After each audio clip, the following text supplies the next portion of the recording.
दुनिया के एक कोने में छिड़ी जंग और असर पूरी दुनिया पर। पश्चिम एशिया में बढ़ते तनाव के बीच अब भारत में भी अलर्ट जारी कर दिया गया है। संसद में बोलते हुए प्रधानमंत्री नरेंद्र मोदी ने कुछ ऐसा कहा जिसके बाद से हलचल तेज हो गई है। ईरान युद्ध के बीच लोकसभा से पीएम का बयान चर्चा में बना हुआ है।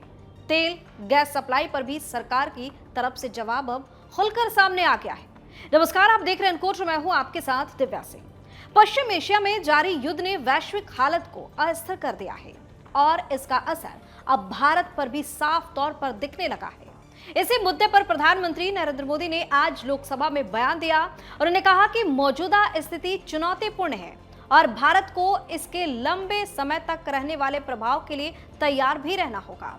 प्रधानमंत्री ने बताया कि यह संघर्ष ऐसे क्षेत्र में हो रहा है जो भारत की कनेक्टिविटी के साथ साथ गैस और क्रूड ऑयल सप्लाई पर प्रमुख मार्ग है।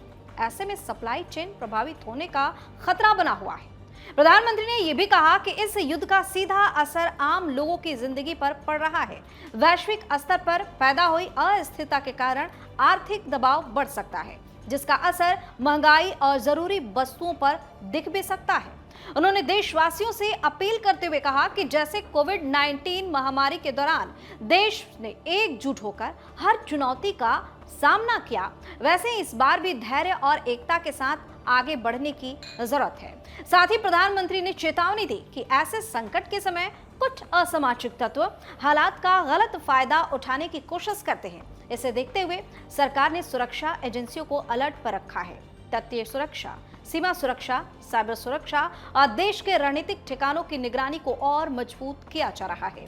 इसके अलावा राज्य सरकारों से भी कहा गया है कि वे सतर्क रहें और झूठी खबरें फैलाने वाले, जमाखोरी और कालाबाजारी करने वालों के खिलाफ सख्त कार्रवाई करें। प्रधानमंत्री ने भरोसा जताया कि अगर केंद्र और राज्य सरकारें, साथ ही देश के नागरिक मिलकर काम करें तो इस चुनौतीपूर्ण जो स्थिति है उसे सफलतापूर्वक निपटा जा सकता है। क्या कुछ कहा है प्रधानमंत्री ने, देखिए।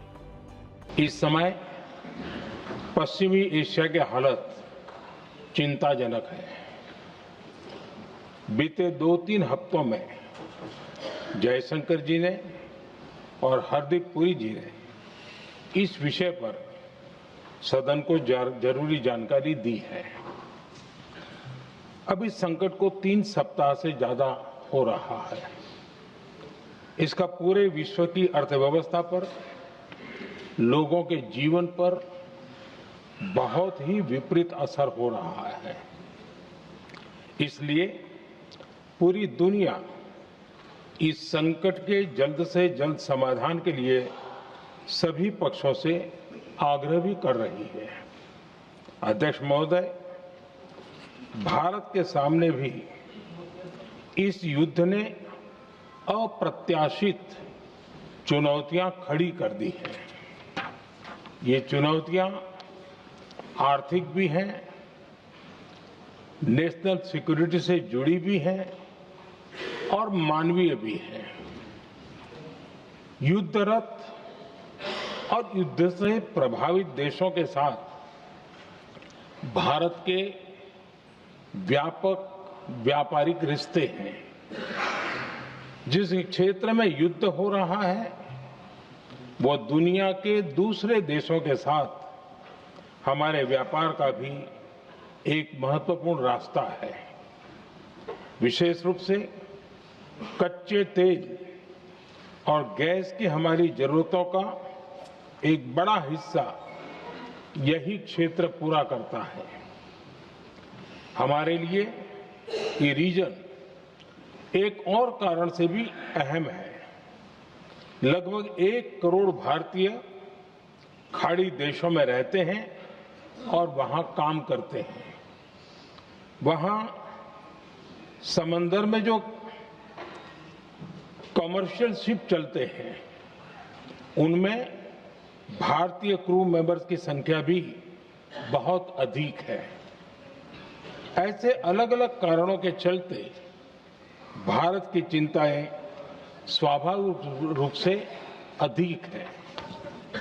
इसलिए ये आवश्यक है कि भारत की संसद से इस संकट को लेकर एक मत और एकजुट आवाज दुनिया में जाए।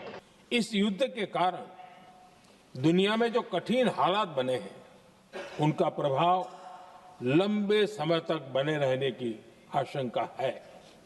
इसलिए हमें तैयार रहना होगा, हमें एकजुट रहना होगा।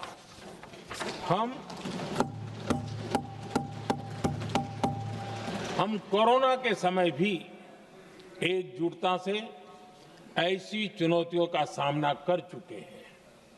अब हमें फिर से उसी तरह तैयार रहने की आवश्यकता है।